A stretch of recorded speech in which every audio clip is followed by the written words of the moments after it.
Alléluia. Jérusalem, dans le nom de Jésus-Christ. Je me suis bien, ils savent aussi que vous aussi, c'est toujours bien. Et je me suis bien, ils savent aussi que vous aussi, vous êtes bien par rapport à Jésus, Seigneur Jésus-Christ. C'est notre Seigneur qui nous protège, fait tout et tout pour nous donner. C'est grâce à nous que nous sommes toujours vivants aujourd'hui. Aujourd'hui, si nous sommes vivants, c'est grâce à le Seigneur Jésus-Christ. Très bien que nous aimons. Tout le jour, il nous protège. Pour qu'on ne tombe pas dans le péché, on ne tombe pas dans le Satan, son piège. Amen. On va venir aujourd'hui encore pour venir causer ensemble. Et là, il y a des lois de Jésus-Christ, il y a des accidents, il y a des enfants, il y a des officiers, il y a des enfants, wakroyen waboye ho ban adominanti e pocho ba so a na walivati friends na me ya chere me asam kaka me be show bebre ena ye na yeso aje so wakroyen waboye ho ban na waje ne fefi so fefi dwe nemu ye koda se wufo no na bambo bi na akwa me no me ya da so tiase enti na Fridays ya me na dum amena beto me no wa it was so ye share na de ye chena sem kakra etutututu ye hofo ye ne panyina na sa Friday we abeto wo na menum bi de abeto hen ye fast de matwede apo yakopon so ma ye de so tinko on a carrément sur tout le jour le Seigneur pour tout ce qu'il fait pour nous donner. Ce que le Seigneur fait pour nous donner c'est trop beaucoup, on peut même parce que c'est lui seulement qui nous protège. Au moment qu'on partait se coucher là, la Bible dit qu'on nous tue tous les jours, mais sa grâce au Seigneur, son puissant, que nous sommes vivants. On a qu'à remercier le Seigneur. Aujourd'hui, on est venu pour causer. On va causer tous les jours. On va se rappeler que le Seigneur, il viendra. Donc, il ne faut jamais qu'on va abandonner son parole. Il faut que toujours, on va causer, on va se rappeler, on va se remplir dans son parole. On va se préparer dans son parole. On a qu'à se prier, on va commencer. Saint-Esprit, tu es le loi. Aujourd'hui, encore tes enfants sont près de toi. Venez donner ce qui est bon à tes enfants. Tout ce qui te fait, c'est bon. On ne savait pas ce qui tu as nous donné. C'est à toi, tu as des parents. Mais c'est ton parent qui est puissant. Et puis c'est ton parent qui est guéri. Venez donner à ton parent, ses enfants sont près de toi pour qu'ils vont t'écouter pour tout ce qu'il va les donner aujourd'hui. On te remercie, Saint-Esprit. On sait que tu es au milieu de nous. On te remercie. Si on finit de faire tout, on va te remercier pour tout ce que tu as fait pour nous. Amen. Amen. Et so ya baje chonkoma kakra awo nyankopon na asemu ye ho kwan ya nipa fa so a wo ye bone aso tweba wo so ye bo ho kwan nipa fa so a wo ye bone woni ya mentem ya de etse bone ya depa bone wo we enya depa so se nipa bia wo try se wo boye bone eti wo wa de yankopon na sanka kamenko ade a anka yanhwe ya konsu ye se na ba yanto bonim ne ye wa de yankopon so wo bo ho se ampa me etie masem na nka wa ben efi se boni ana ma ye ne yankopon tem etete amen pa. Aujourd'hui encore on va regarder dans la Bible pour se rappeler, pour connaître que est-ce que si on dit quelque chose qui est péché là c'est bon, si on dit quelque chose de péché, si on dit l'homme fait des péchés là, ou bien si on dit l'homme il aime travail de Satan là, si on dit l'homme il fait péché là, c'est travail de Satan il fait pour lui donner, ou bien c'est travail de le Seigneur, ou bien tu es enfant de le Seigneur. Aujourd'hui on va causer pour se demander, quand on dit que l'homme il travaille pour, si on dit quelqu'un tout le jour il fait des péchés là, et il travaille pour Satan, ou bien il est l'enfant de Jésus-Christ. Parce que l'enfant de Jésus-Christ, il attend la voix de le Seigneur. Il fait tout possible qu'il ne tombe pas dans le péché. Il fait tout possible qu'il va se retirer. Il fait tout possible qu'il ouvre ses yeux avec son oreille. Tout ce qu'il attend que c'est du mauvais, il n'approche pas. Tout ce qu'il voit que c'est du mauvais, il n'approche pas. Il se retire, il se cherche pour qu'il soit l'enfant de Jésus-Christ. Parce que son de l'homme est Satan là. C'est-à-dire que la Bible dit que c'est la personne qui était fait mauvais chose dans son monde, bien elle avait fait péché. C'est Satan il avait pour le moment pour faire des péchés. Donc si tu es un homme qui t'a fait le péché aussi là, tu sais que tu es enfant de Satan, tu n'as pas enfant de Jésus-Christ. Parce que c'est le Satan qui était premièrement à faire du péché. Donc si aussi tu aimes l'homme qui l'aime péché, il fait de n'importe quoi là. Ça faut savoir que la personne là est enfant de Satan, c'est pas enfant de Jésus-Christ. Donc aujourd'hui on va causer dans la Bible pour connaître que ce que la Bible nous dit là, c'est ce qu'on fait ça aujourd'hui. Ou bien c'est pas ce qu'on a en train de faire ça aujourd'hui. Là comme ça, le Seigneur, on va pardonner le Seigneur pour qu'il va nous aider. And the Abyssian some kako in a word, yes, to do a trust some door shayan. Trust some ye tear one say, So we share 1 John 1:3 ho baby. I'm say 1 John 3. Onim baby. Oka asembi osi do din kan ye boni fi abonsam. Ono no din kan ye ofiti ase ye boni. Nti do ye boni bia na gane abonsam. Ana say do ye otrofo ni fi abonsam. Nti do di tro bia na gane abonsam. Ade menu na maka boni ojohon ade bia wo wiase bia ni paye bia so ye atro so ye konkonsa so ye ntokwa so ye den so ye bodhwegu so ye den wo john ma abonsam ne ba.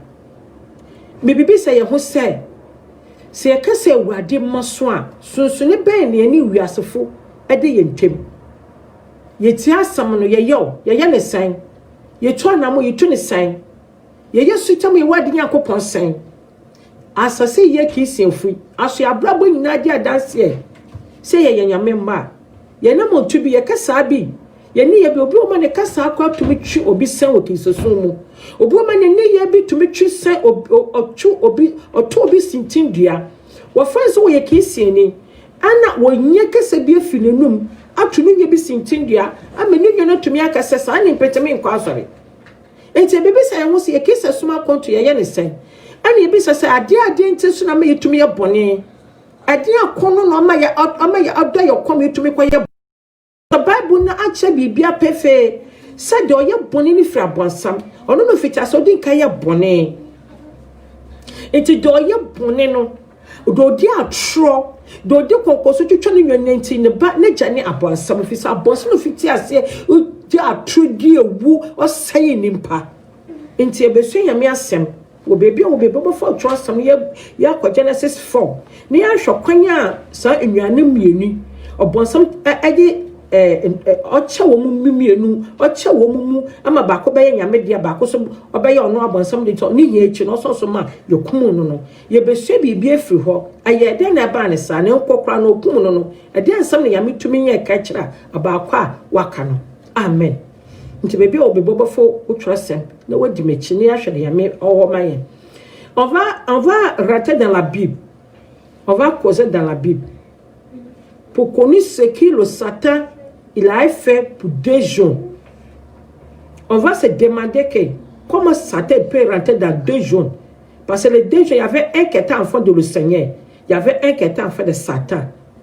On va savoir que combien de fois que Satan il peut avoir enfant. Parce que allez là où ils sont en train de parler là même. Tu te demandes que tu sais que tous ceux qui sont dans ce monde, c'est le Seigneur qui les a créés. Mais comment ça s'est passé qu'il y a aussi qui travaille pour Satan, il y a aussi qui a foi de Satan, il y a aussi qui a foi de le Seigneur. C'est vrai. Si tu n'as pas fait si tu n'as pas suivi la parole de Dieu, et puis tu n'as pas fait ce que la parole de Dieu te dit là, tu seras enfant de Satan.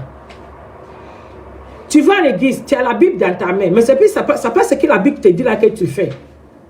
Tu as pris ton cerveau, tu attends que tu as pris ton cerveau pour... Donc, ce que le Satan te dit là, c'est ce que tu suis. C'est pas ce que le parent de le Seigneur te dit. Saint-Esprit auprès de toi. Si tu te dis que ton parent, là, une fois que tu viens devant le Seigneur, tu prends la Bible et puis tu lis là. C'est le Saint-Esprit qui est auprès de toi. C'est le Seigneur qui est auprès de toi. Donc quand tu prends son parent là, il faut que tu acceptes que le parent là va rester dans toi. Mais si une fois que tu ouvres ton oreille, attends là, si pas l'autre parent encore dans ton oreille là, tu chantes, il vient détruire ton cerveau. Et puis, donne mauvais parents dans ton oreille. Et puis, tu commences à refaire. C'est à cause de ça que tu deviens enfant de Satan. Donc, si, dans ce monde-là, c'est le Seigneur qui a créé tout le monde. Mais une fois que tu ouvres ton oreille pour donner à Satan, tu seras enfant de Satan. En Américain, ou bien tu m'as dit que mais tu m'as dit que bansam ne ba. Ou fiti ko ya bansam ne ba mani ye. De tiene se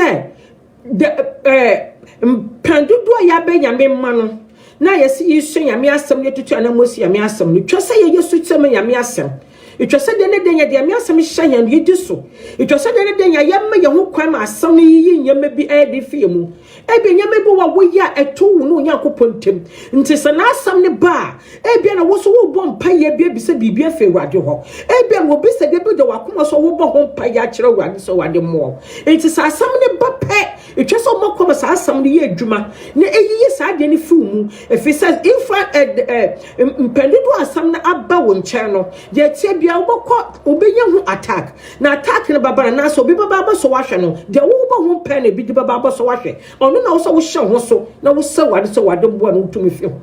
It is a one to me and show was I didn't want to meet them. Mess I did Pakuni young one. And I just said, Debbie, we get drama about some. What to me be there about some of us or no fit as or the Kaya Bonnet or the atro, ne Basbasaye, but the Shagu Kusuku, some nipentem papemu, where I say we are bonafon or this idea the pass as usual. Said by your own wound to me in pentem and Yasomuge. No, what does also catcher will say, but what does a woman in pentem by Yasomuge? The wound I when you're on the channel, the wound I and your bony so. No one is a sign in panic here. Who bought some payanis or what used to be one which you want it? Then when it's a sign in the Panusia, the Etia, you want it paper or more. What as I swear, what quite sorry, what was a your tin money free yame. Once the son I do so be I do circle. What the bets now swear for one more, where you need the one what day yet, and you now do so when you just oh, you need the whole pa. And to what see you when you now there was what your baby sell back into a word in your couple. No one bonus some payas as any poet, and what the man was said, what did they Into so when you now do so basa kronkwanda e wadu woni nindi bo sampeno if you say when you people want to do amen who kwanse do tin mu no wo som no bo when you now do so benya do sakra no sadia no yame asam etumi ai say ehiru no na wanye no kwa na wade no ho wa man wo kwasa ade no control no na wo fa no ko sem se da bi obeyi ni pa bi afi nyamesumu na wa hwe o ma ase nti sa ne paso wo bo no so mpa ya wo so bo no so mpa yie pa se ne ba nyame ayade mienu se nyame ba sesana mo ba sesana mo se nyame ba yinefuo nyame ba yinefuo nyame no wo kuma no so no mo nkwa embre wanya bra wo se yetena se yeso so ya tanfo so embre wona wo se yetena se yeso so ne pobone ni bia no do wa man wo kwa se but some fun so you so no one tree a member feel say munko on tree a member fi nkwajem no fo mu ko say ebi we yam bribia ya boy ye ho say ye pen kwaje no I will see tintin ya na mo so ye na ne ye wade yankopon tentam if you see when the people were baba for adamfo ne bota nyina ne say ne papi won wafi mu nti wo bon ho pai wo bon ho modi bia say enya kwaje nti wo bebedu na ka obi ntumi film na che okot mu film na hyemu na wo je pai say me kwa kwura asori fie na makocheche sika me yamema na matumi ayi na afi adom mu aye ni de ho na wo modi ye nti saa ne pon so wa ba ho na wo ho ne se wo kita ho mo bone na wo de ba ba se wa ba hwo ase no so bon so mpaye na wo chale wo wade yankopon na wo se tumbi chane tumi bi eni kwasa wo tenase enti se ekirem se ya wo nyame mba ye wo abonsam ba ase no amen enti ye bokwa bible mu na ya hwede twosa ba ka kire ye so ante de vous paraît que dans ce moment où nous sommes arrivés pour le moment là nous sommes sérieux. Parce que tu n'es pas intéressé qu'un homme qui travaille pour Satan. Tu vois comment tu vas faire que tu vas connaître qu'il travaille pour Satan. Parce que la personne là, il n'a pas bon esprit. Il a un mauvais esprit dans lui. Donc il a vu que lui-même, oui, il a là. C'est que la Bible lui dit, il ne peut pas supporter. Ce que la Bible lui dit qu'il n'a qu'à le faire, il ne peut même pas soutenir. Parce que lui-même, il sait que ce qu'il a dans lui, là, il veut. Donc, il veut aussi que toi aussi, tu es pas devant toi. Il va venir tous les jours pour venir t'énerver, venir critiquer le jour que tu es devant le Seigneur, qui dit que non, je vais faire le régime, et puis je vais aller devant le Seigneur. C'est le jour-là aussi que cette personne-là, comme l'esprit de Satan, là, il va venir t'énerver, il va venir te parler de n'importe quoi, puis tu vas te fâcher, et puis tu vas gâter, il va venir gâter tout ce qui t'attend de le faire. Donc, aujourd'hui, où nous sommes arrivés là, nous sommes arrivés au boulot pour le moment qu'on devra prier pour gâter le travail de Satan qui est en train de travailler pour les gens qui sont en train de gâter l'homme. On devait parler sur le Seigneur qu'il n'a qu'à tuer cette personne-là. Il n'a qu'à lever là pour quitter devant nous. Il n'a pas gâté leur travail. Il n'a qu'à pas le faire pour détruire là pour gâter tout ce qui sont en train de chercher pour nous. Et donc, c'est tenacité. De bien, mon bon fou, il y a un coin. Et toi, bien, bon fou, il y a un coin, mon bon fou, il y a un dodo. What do you need the whole unit of pas? So what should Genesis 3 or say? It won't more to me now, or one or ye need to for. It's a woman now. It's just a new pen on what bone tell when you walk on what you need the hop. I know what the bow with your no facing. I call be to me, Jessica. I'm a second bonus. No one for car. no one kasa oba betra kan so no wa pete sika no wo pete no wo pete wo kwan be so wo pete say obi be fa sa sika no ono a wo ya wo say sika na wo pete no wonam ko boni be so nya sika no nto wo pete no wo de ona mane no wo di mani mpa nso wo so wo ye waso wo ye fi so no nkwa wo hwe no mu a ono nkwa no ntumi nkwa kode gyanim amani yeye won me se bebe wo dwuru nkwa gye no ma no e fi so no do wabona adwumo pose boni bebe wadi akodwuru no aye obekire wo no me saa nti wo panipa bi so aka no gina ni da ho nti wo so ma woni da ho no wo so nyame ase wo so bo wo paye no wo so nyame ase no kosa ne pa so no wa rest no se na be wo so fa woji wo sabeka wo kisa so akonto nye ni pe be na wo so gigi na mo ne ba wonim nye ni pe be na wo so no so wo ya wo ka eto be be jene life ma no na tento mo wadi yakopon na boni so paye na okoye nyame no koso obekwa ma amesese yemu bebra hwa so kisa so mo amesese yemu bebre fi adum no mu amesese yemu bebre efi no kro no ho efise na menyanko na na wo ye madamfo na wo de wadamfo ye menua na wo ye menua na nkwaje wo woni maame ekwaje ni maame ekwaje ni papa ye ka kwaje wo adwuma amen pa enti so wo na so wo ba bobo kama because asumi di mu a awosa me kwa mafo so mo wo twu we fi mo ho me wo batom no awosa me twu me yam wo fi me ncha na me dem ho efi say wo ba me ncha no kwaje sam na me dem mo ai bia me dem mo efi bebre me dem ma wo pasa wo tie wo pasa wo me wa ade yakopon na me ma gine wo pasa wo gine di but wo pasa wo hum na wo tinu mu atu mu na wo de sai agado wo pasa wo transfer ma me dia and dia me so me gina yie na ma ye ni da ho na ma sai me ma hode na ma sa wo nyoma enti na ye mu bebre aye ma ye fi adum no ma hwiase wo kwa asori de nyame asem ntinu mu wo bom pa yi de ne pa bodu nyame anim wo bisa bibia fi ame wo one family simply because mbra nyame ba da nani so wo ba wo nche wo ba no ena hohom foforo so wo nche nti won tumi woni nipa mienu enche nani monyam won tumi nipa mienu enche nani monyam tout le jeu que tu vas prier pour dire que tu as appelé la foi de tu vas appeler Saint-Esprit, tu vas appeler Seigneur Jésus, et tu vas demander quelque chose que tu demandes devant le Seigneur là. Au moment que le Seigneur vient auprès de toi, il va venir, tu vois qu'il y a l'autre Seigneur aussi auprès de toi. C'est parce que tu n'as même pas encore ouvert tes yeux. L'homme qui vient auprès de toi, tu devais connaître son comportement, tu devais connaître la façon qu'il a été de parler, la façon qu'il a été de causer là. C'est tout ce qu'il fait sortir dans sa bouche là. Tu devais connaître que non, lui là, il n'a même pas encore vu de changer. Moi, il me suis changé qu'il veut suivre le Seigneur Jésus-Christ. Mais lui, tout ce qu'il vient me donner là, c'est pas la parole de Dieu. Il me fait retourner encore dans ce monde. Il faut que tu ouvres tes yeux. L'homme qui vient parler auprès de l'homme qui vient auprès de toi, l'homme qui cause avec toi, l'homme que tu sais que tous les jours, tout ce qu'il t'a de faire, tu lui parles de bonnes choses, il te fait retirer encore là. Il faut savoir que la personne là, il ne veut pas que tu vas sauver. Tu devais te retirer et puis tu vas prier. Tu vas dire au Seigneur que cette personne-là, il n'a pas encore envie de changer. Il veut que moi y aille son parti. Seigneur, c'est toi qui m'as crié. Il ne faut pas me laisser qu'il aille son parti. Mais il faut le faire quitter auprès de moi. Il ne veut même pas qu'il s'approche auprès de moi à partir d'aujourd'hui. Le Seigneur va lui faire ça. Amen. Amen pa. Ntene ya me ya ho kwan ama bonefo na adan. Onama kwan bi so afehendomu. Amen na kisa somo no. Akoye say so wo koso ai so wo kofom. Efiso wo ni ani doko. Ena kwa wo bom pa kwa wo ni gye so pa wo bom yame wo tie. Efiso wa ma ho kwa ma bonsam. Wo nyaw ma wa fa wo so kwa. Ye be so nyame asem. Ye yo kwan nyame fa so a wo ye na ade eni ede biara da.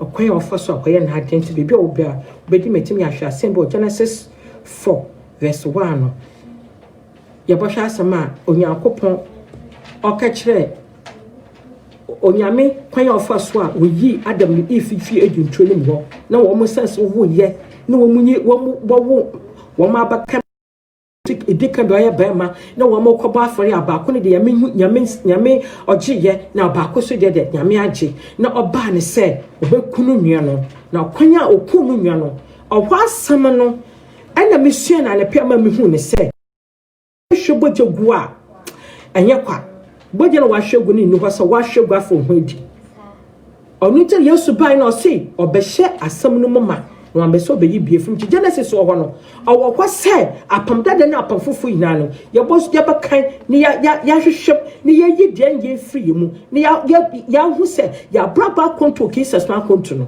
ye bibi bototo hwehwe se aso ababo hen anase emmo hen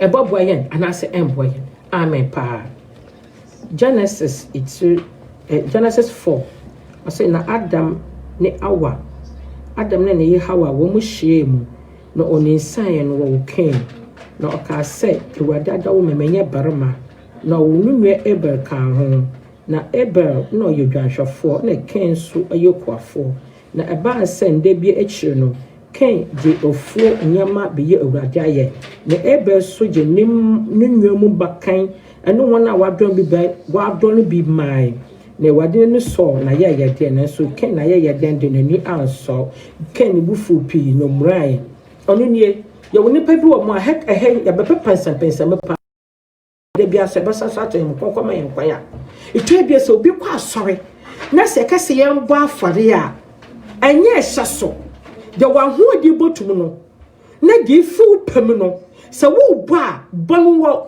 jedi na ahotsewe kwa so anye kikrikikri sai ya ka se yen bo afore nti na ye show say ya bo afore be say 1 million 2 million na de wo no de one na so wunya tenka ne niche ne jade bi anteye che an ha wo so bokwa akoba afore bia se ka se yambo afode a bompaye bi so wade ya ko nyame anim na wankasa fa ho koto nyame no bompaye ke se wade mu anhode na de wa ho de botumi fu pam na wo de abo afare na kwa so le fie so kwa akoba afare fi se yesi yambo te wo kwa akoba de wo pa bia wo hwe nyane miani wo mo koba afare ya wo tumu sa ba ko no fi ne pam oye ni nwana adol srade na wodi kobo afere me Ewurade no so Ewurade ni na ba ko no so wa wo san kasa kamiva ma adwumu a kama kasa wodi wo ye kwa ni kwa adwuma de wontumi fam ba afade a wodi gya betuma be hye mani be yeye enti nka wo nwa ne ye ba ko na aka wo so afam de betumi aya no aka wo so aye me na so ya mie ni nso wakwaya ya na so ya mie ni wo so wonya adwombo ne wo nwa no Waye chese mu bebre wo mkoba afade a wo mfu wo makoma mu bo afade a aso yamiani wakwa akobɔ adwaman wakwa akobɔ adwaman yenya sika wakoton koke enya sika wakoton wi wenya sika nso de kwa asori fia ne wo de akwa akobɔ afaso de kobɔ yami adwuma wakwa akoton sofo na afre no aboso paye manse kono koton wo kwa ye boto wakoton koke no wakwa koke dira no sofo ne fre no akotena sa memena guniyem afa plan akwa akoton enya sika wo ba ya no sofo abompe wo de sa to apopemehye no wo di sika bafo ba mehwema ka che sam sika no koyiye no anso yami ani kura anso yamiani what is say about bobo aforo aso dem won wo twa wo boyfriend say yes ya bobo aforo miniscant me pasa wo mam sika kakra wo sa sika wo kobo aforo no anso yamiani so wasa so ade nnome wo de ama ho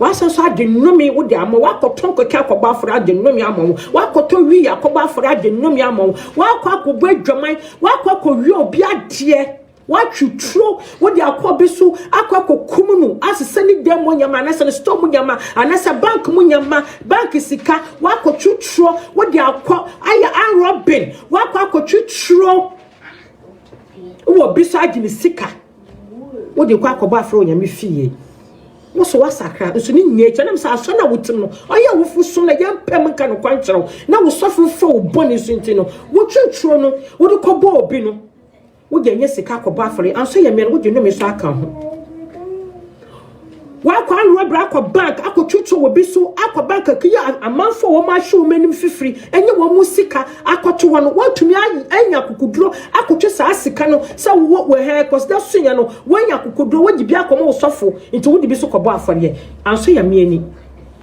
wo je nwumi na mo akwa akoso no me ntan kasa aso na wo mu kwanye ya me fie ya me wumi ni ho baby ya me be hye o se ni baby ni pa be no ba se be hia awu gyadie mu no nkonko wo bi nti baby wo mu ko hia ya no na me se no kwa ni ho no kwa ya me asemi nti wo ni nti no bible no kwa wo mu kwa wo mu die han kwa but no kwa ni nti wo mu nti wo pa wo bi sa do bibia kwa en anye adwuma endie wu na fa ho akwa wo ho onkum nimpa na fa ho awa wo ho Embopo na fa wa ho se me kwa menye sika kra na metumi me de bia akobo nyame amen yes ani ame asame tiro nti etua so ne hu bebi akwadwiri ye na wo hu wa wo bobopi na wo so be na wo tavi la bible te nous montrer ici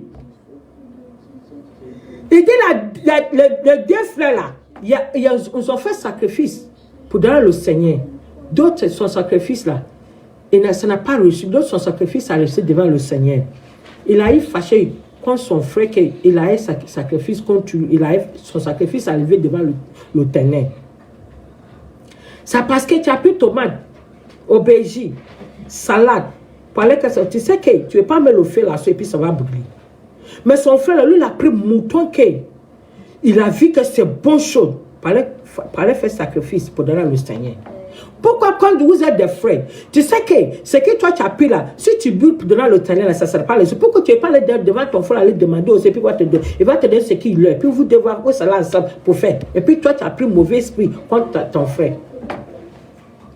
C'est ça là qui nous fait que tu vas aller vendre cocaïne. Tu vas aller vendre de n'importe quoi. Tu vas le tuer l'homme. Tu vas prendre le truc de les gens. Tu vas prendre pistolet, aller à la banque, aller prendre l'argent de les gens. Pour dire qu'il va aller à l'église, aller donner aussi au pasteur. Il va faire aussi sacrifice là-bas. Ça ne peut rien faire. Le Seigneur dit que tu te fais tout ce que tu vas avoir là. Aller vendre de cocaïne, aller vendre de droguer, faire de n'importe quoi pour avoir l'argent là. Pour vendre des boissons, pour dire que tu vas aller à l'église avec ça là. Ton argent là, ça ne peut rien faire. C'est du péché encore que tu allais chercher dans l'église là-bas. Parce que si ton pasteur, il ne peut pas te dire la vérité que toi, tu vas sur de n'importe comment. Et puis tu apprends l'argent qui est de péché à l'autre devant l'autel encore là. Tu vois même que ce sera plus péché encore. Quand tu rentres dans la guise là-bas, ce qui tu vas faire sortir là, ce sera plus mauvais par rapport que tu n'as pas amené l'argent. On va continuer. Amen.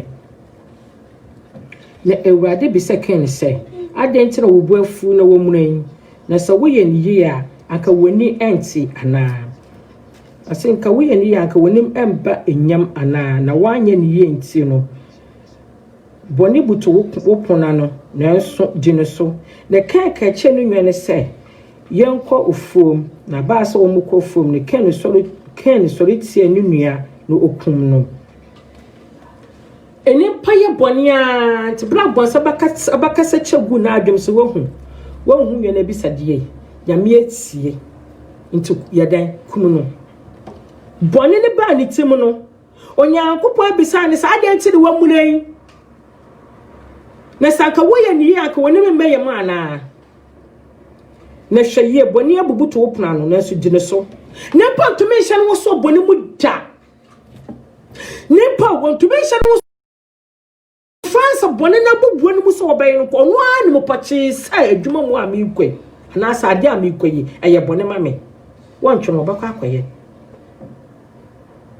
wase na me ko na bibi ka sa chem sa mensan bibi ba no ka sa cha sa wonsan woso wo ye kise na wo kwa so bibi be na ono baba abekasa wo se so wo de waso ama entisam na wo pese o ma bonsam kom na beta wo fie wonti ya me nkwa ka cha so ekwa ekwa na enkosa wo chi no wonti wo tufa no so kroye ano na wo bone akoto mu ano na bone na de be obo ho pese wo ade wo me pesa me ye bo me no na wo bo kasa cha so ande ade wo ye nko ho a na so obi be na so beteso se beseme ye nko na ende connection bi abeska wo mu pa wo so de na wo di nachi so wo aso wo bon pa se sa de wo menye wo bon pesa wade ma wo kunu aye wo kunu nanso so be so pa na wode dafa abada wo a menye yere meni se ya na wadi nachi so wa kusu so wo bon pesa wo pe wo kunu wo pe wa kote wo kunu ente sa wo bon pesa wo mpa atro pesa wo je no kre wa baby dey duro wo ja atro no be wuro mu nanso wo ti fie wo pesa wo ye adwuma obutu me da do ho efin kwa so nti da bia bone no do so wo da atobo wu adwuadwiri mu no ka so wo bompa yese wade boa me na me hu kwa ma fa so me de me ho na ye wade akopo so abo no wade ho oso bebia wo kunu pepada oso bebia wo so pepada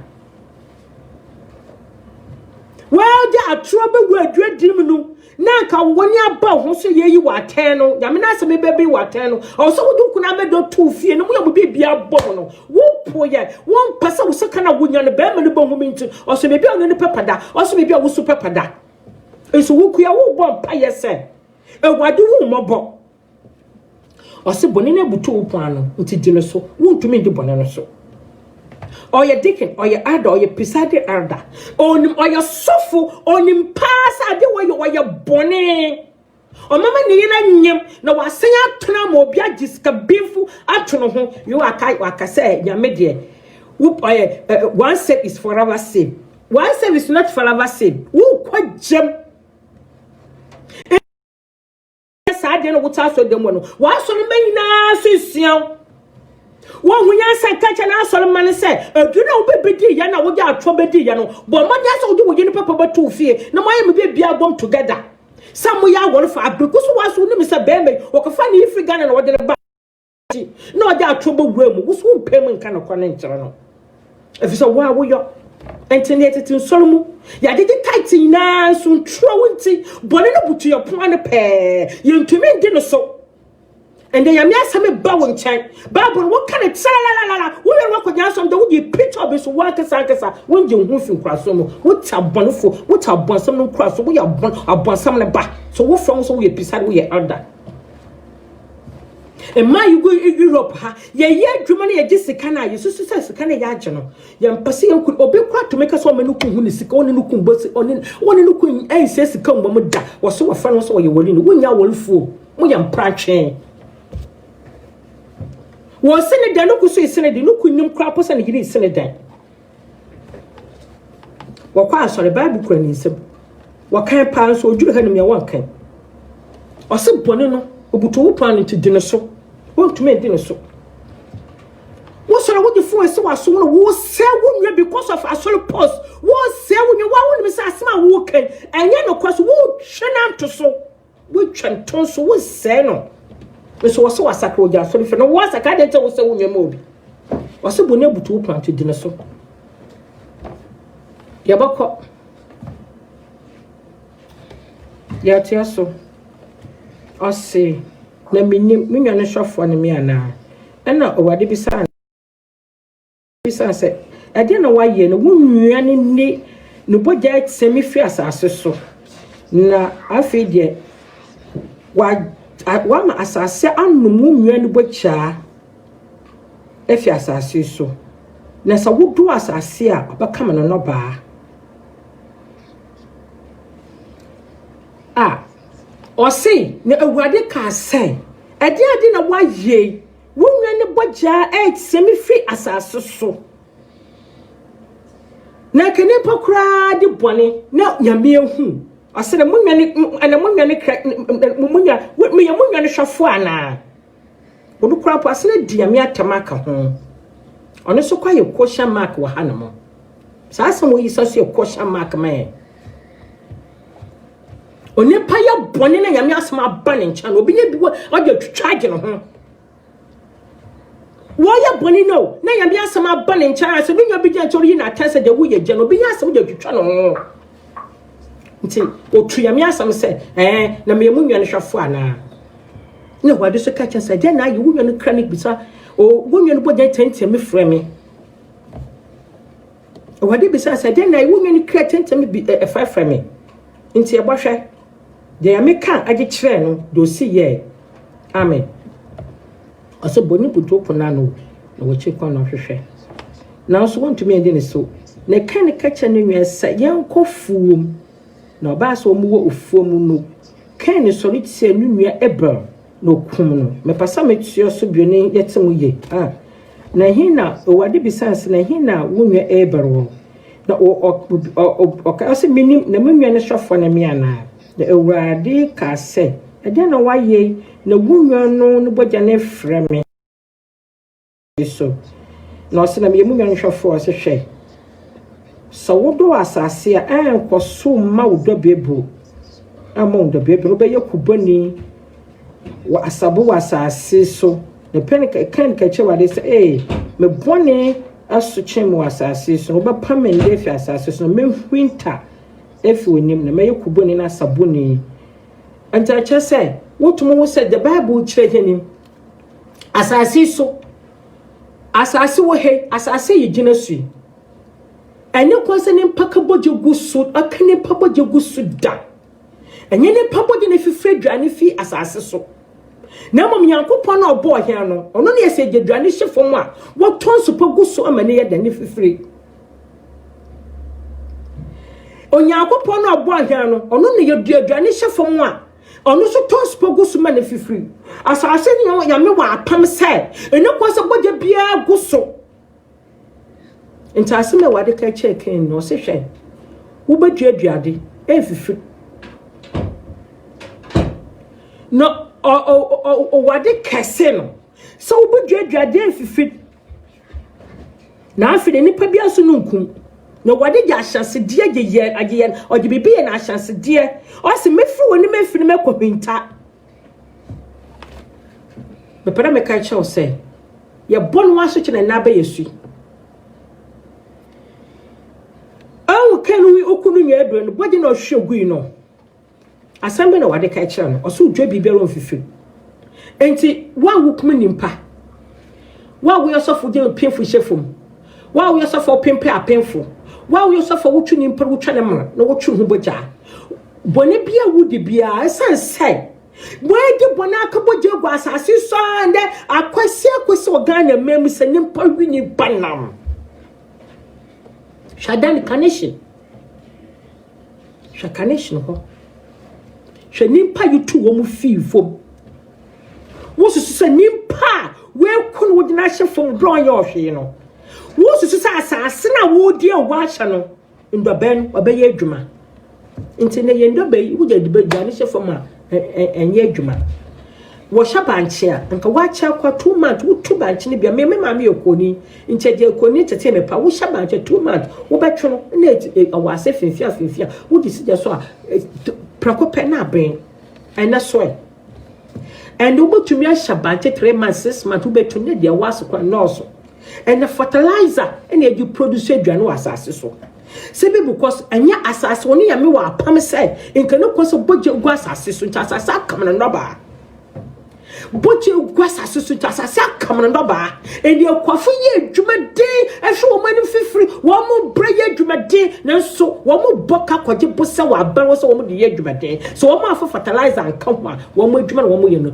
so entompo mo wo mo boka ati so wo de fertilizer patam ntin de aduane edi ya fertilizer ntin de nipo wa na ewu ntem aduane na wo du na fertilizer ntin wan kasa no wo ku hu sie kakra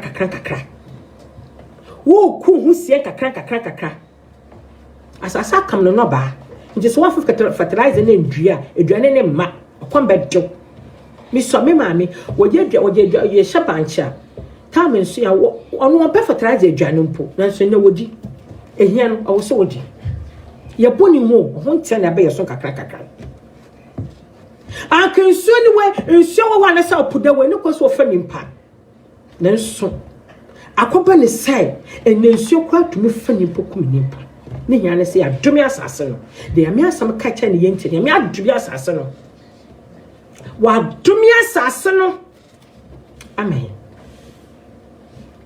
wa dwumi asase na me wa kamna noba ntinde obi ye afua ofonu ntu Tante dit quoi? Qu'est-ce qu'elle veut te dire?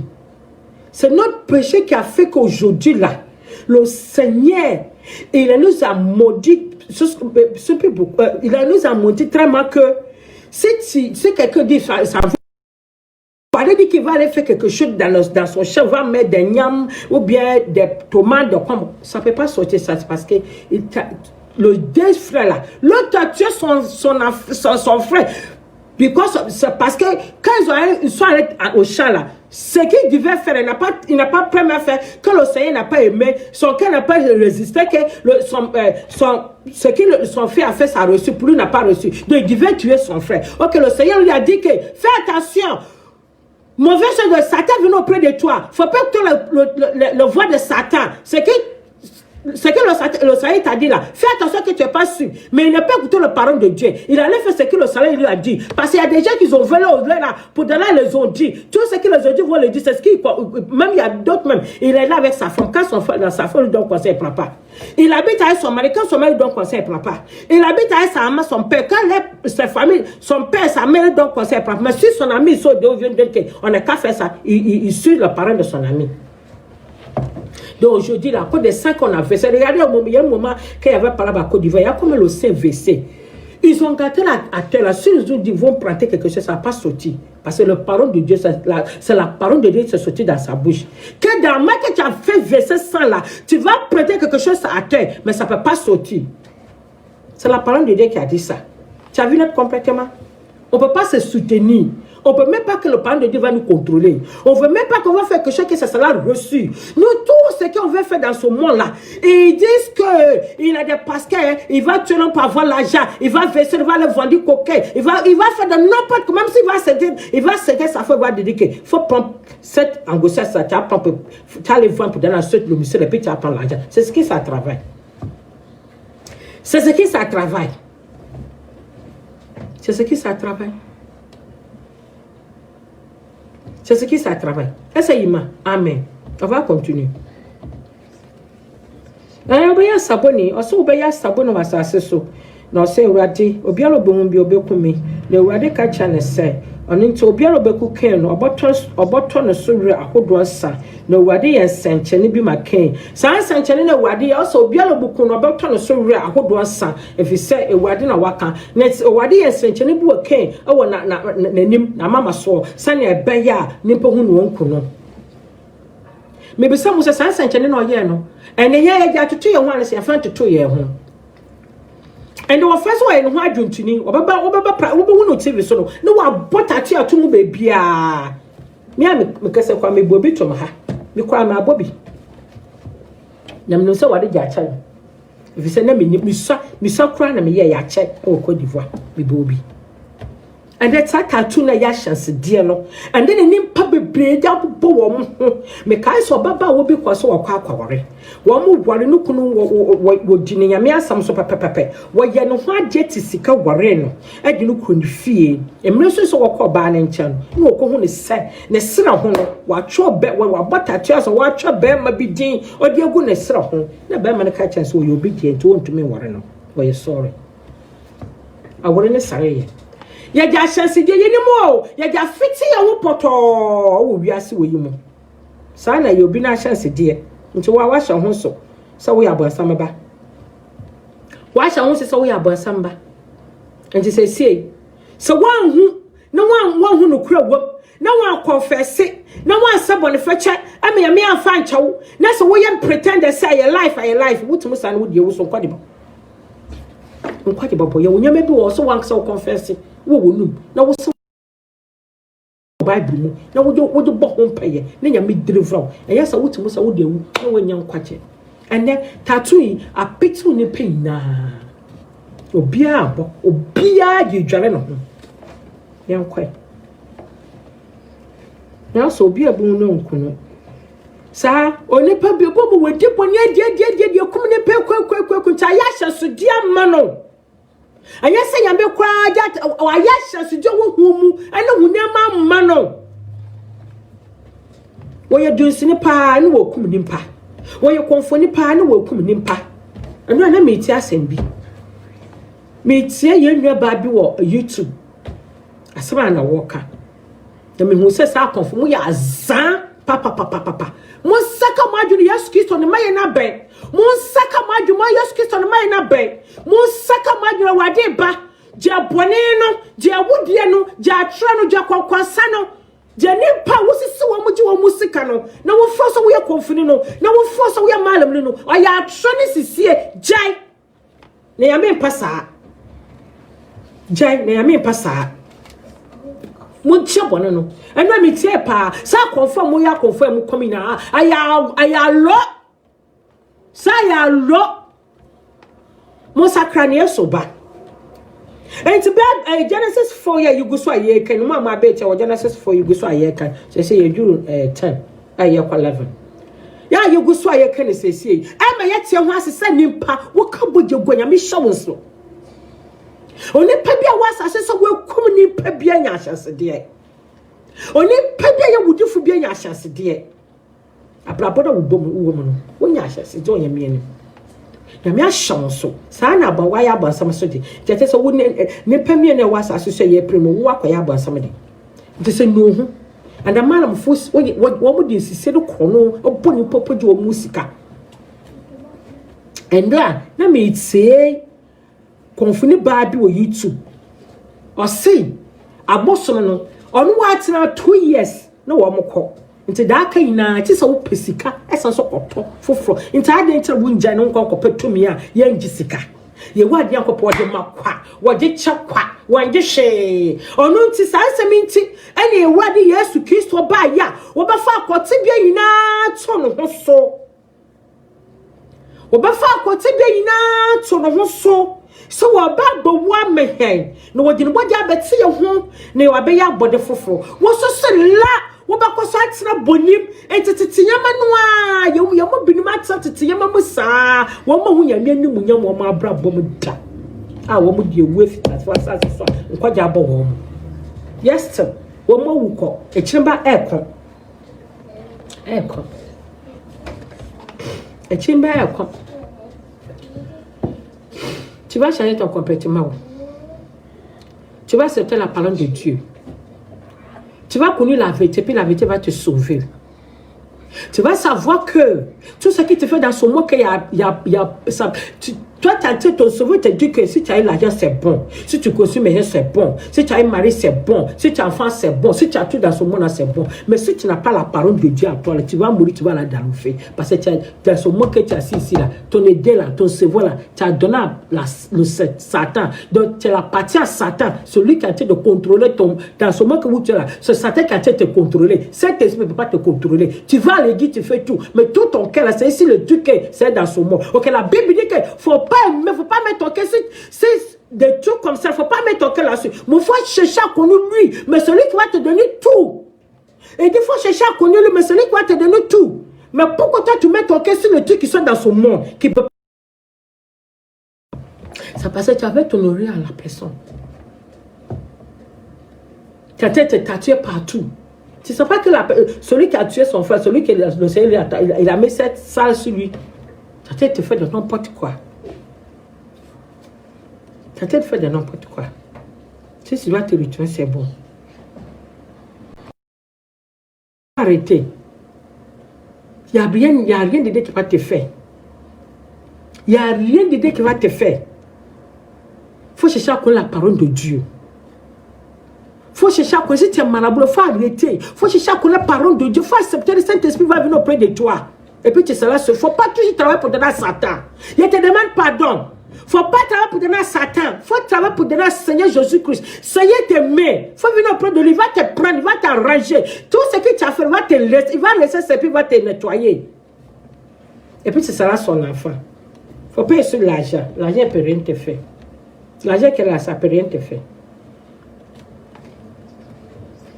La Bible says, "Okatan asase so ne dinopoye na ken na ne yishie mu no ne san no wo Enoch na ochejishi ukuro bi na odenba Enoch didintu ukuro no na Enoch awu Hilad ya Hilad wo Manuel na Noele awu Metusara na Metusara awu Lamek na Lamek wo Mameno abako ne di Alam na kan no ne din di Sila na Ada awu Yaba ono no oye ntomadan no homwa nenye echi ne sokobo ebi kwawo ikobo na busia nyame ye na adom na me pasa ye hwe bibi kaka so tu no na ye hwe nimpa ne mfe nyame de ma no obone nti ne patete so e baka kakra ebi enka no bibi ma bi e baka ne be se 13 wana kakra ose na atase nimpa kwa mpono san ye bone nti ena ama nimpa ye bone so atete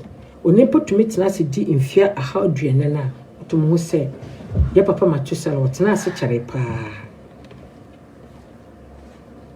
otena se kyare pa ye papa mede Matusala ye papa otena se kyare pa Genesis 5 verse 25 ye papa Matusala otena se kyare pa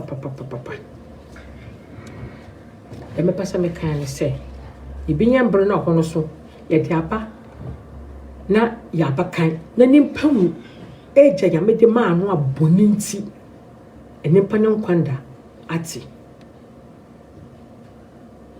nyambr no twa obu ati nyankopon na nyambr fama wo kra na nyambr ama nyame asem na nyambr ama wankasa wo kra na otu mu na dan kwa obenya wasase so nyambr fama no nyambr fama no pa ewiase e mede wo twon bibia bode bibia woni fa afanyama eni a wokwe eni a meda Eni wo kwe meda sa na so se meda.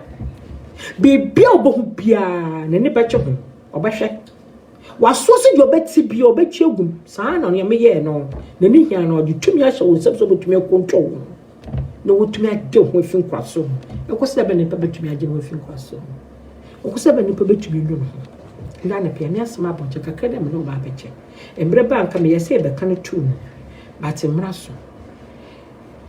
Me time no kopa. Nti kakra mre pam so e bebe besu tu no so ye hu nsem e wo ho. Nti wo de kaka na yesu e fo no. Wa kasa for Bible na tena se ne pense bi so ho se. Nti sa nu mi se ne Bible kan ye. Enu mi so. Enimu nwe bi so, enime maame ma so, onime papa ma so, onime sister bi so, onime mama wo no so. Wan se bi so ho. Then practice our life. Na Yesu Kristo so aka cho se, so wutumi dwane fi sa de nye, ye mo bebre kwa so ni de so sa anya mi ha wo mutitim. Wo yes adwuntini, wakobuta na kakra mo so, wonya abansam ne ba. Wo kokopto kakra mo so ma wo ndwem yato.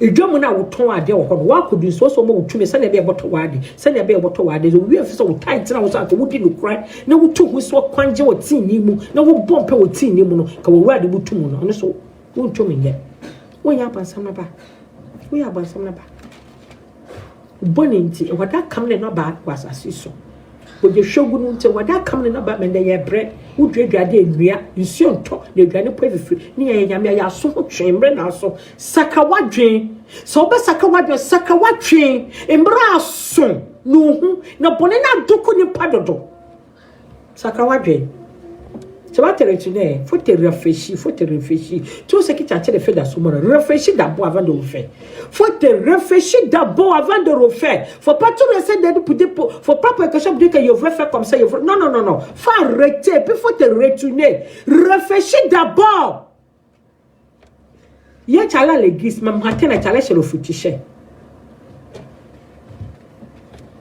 qu'est-ce que tu veux faire tu vas gagner tout ce qui s'est dans ce monde et puis tu es pas sauvé. Tu seras enfant de Satan, tu seras pas enfant de Seigneur. Faut pas te dire que ton cœur que c'est dans toi là. Toi mais tu sais que tu es enfant de Satan, tu n'as pas enfant de Seigneur parce que ce qui c'est dedans là, c'est du mauvais.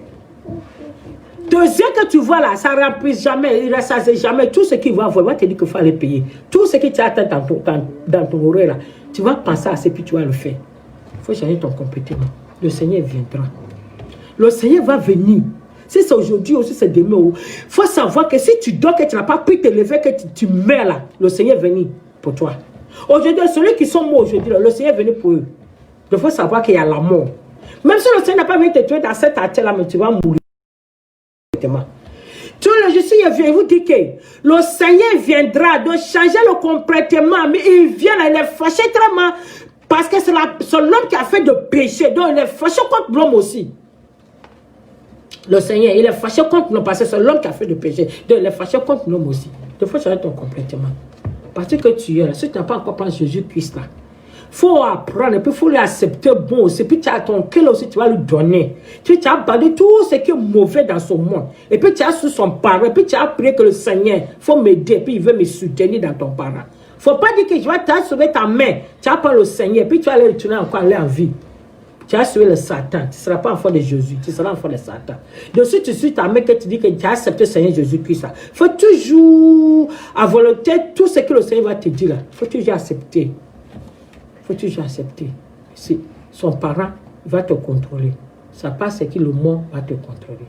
Amen. Il faut baisser ta tête, puis tu as sauvé ta main. Faut dire ce qu'il veut dire, il faut dire aussi derrière moi. Il faut dire, Jésus-Christ. Aujourd'hui, ma vaïda. Il faut dire ton nom. Je te remercie pour ton parole que tu m'as donné aujourd'hui. J'ai accepté ton parole. Je savais que tout péché que j'ai fait, ça, il faut m'aider. Je ne vais jamais me retourner. Le bon Dieu, il faut m'aider pour que je vais accepter ton parole. Il veut toujours marcher dans ton parole. Le Saint-Esprit, il faut m'aider. Dans ce monde-là, il ne veut plus rester dans ce monde pour qu'il ne veut plus connaître ton parole. Il a accepté que tout ce qui est fait, c'est du péché, Seigneur. Aujourd'hui, il a abandonné sur mon péché. Il te demande pardon que aide-moi. Saint-Esprit, il faut m'aider. Il faut me nettoyer ton sang. Parce que c'est à cause de moi que tu es mouru. Toi, tu te levé. À partir d'aujourd'hui, il a bien sûr retourné dans ce monde. Il veut toujours rester avec toi. Donc, Saint-Esprit, il faut m'aider. Et puis, il faut me nettoyer ton sang. Je te remercie que tu m'as pris aujourd'hui. À partir d'aujourd'hui, on sera ensemble. Le Seigneur te remercie pour tout ce que tu as fait tes enfants. Il faut toujours les deux. Et puis il faut les couvrir avec ton sang. Il faut les nettoyer avec ton sang, Seigneur. faut pas laisser tes enfants vont mourir dans le péché. Faut pas les laisser pour donner à Satan.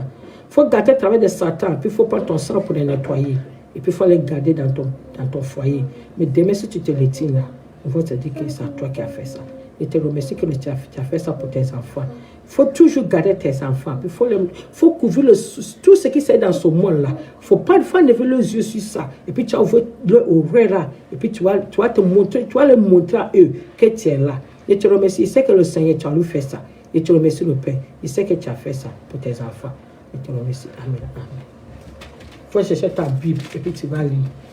Et puis tu as toujours reçu pour tout ce que le Seigneur t'a dit. Si tu vas à l'église, tu prends ta Bible. Si tu es à la maison, tu prends ta Bible. Souvent, il faut faire au jour. Puis tu as prié. Tu as appelé le Saint-Esprit va venir auprès de toi. Il va t'aider pour tout ce que tu as besoin. Tu ne peux pas te laisser ça comme ça. Mais fais très attention. Les amis qui viennent auprès de toi, les frères, les camarades qui viennent auprès de toi. Fais attention dans ton travail. Fais attention dans ton mariage. Fais attention partout que tu vas aller. Pour que tu n'aies pas sauté, tu n'aies pas tombé dans le presse, tu n'aies pas tombé